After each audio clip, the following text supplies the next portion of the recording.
Hello everyone, as you see I've got a new jumper on, but that isn't the reason I've got this video going. Look at this, I've got a piece of copper pipe. You're probably thinking what's that for, and there's a rubber adapter on the end that goes from small to large, from 20 something to 27.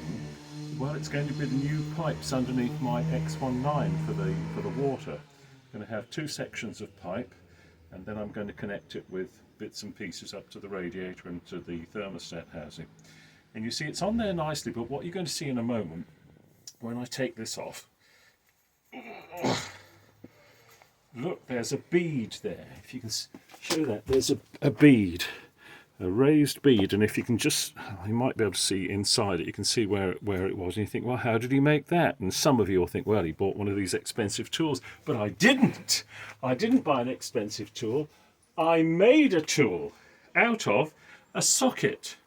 I looked in my toolbox and I found a socket that fitted, push that ball bearing, you can probably see how it works already, that fitted just nicely inside, and then with my little hand drill and a centre punch and a sharp drill, I punched a little depression there, and then got the brand new sharp drill and drilled a pilot hole, and then a bigger hole and a bigger hole until a bicycle bottom bracket ball bearing would fit in. I spent £2 on a pack of those, and then I'll just put this down, and then you can come a bit closer to this, Rosie.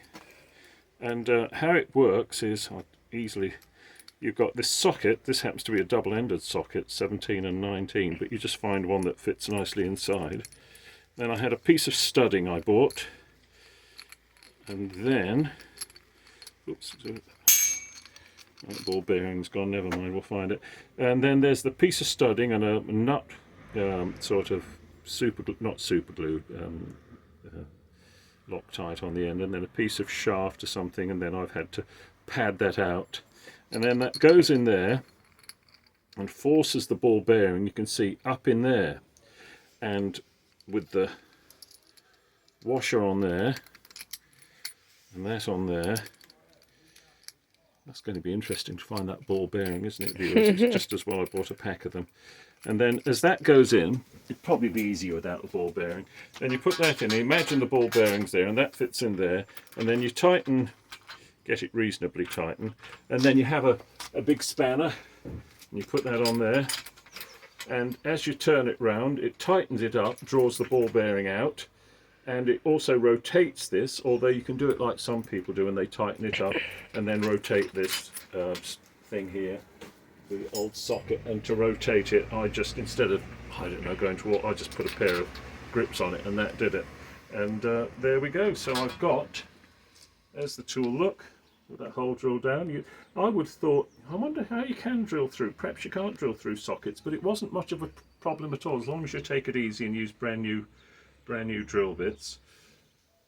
And I think the bead isn't as big as perhaps I'd hope, but I think it's certainly up to it, because it's just got to give, when the clamp goes on,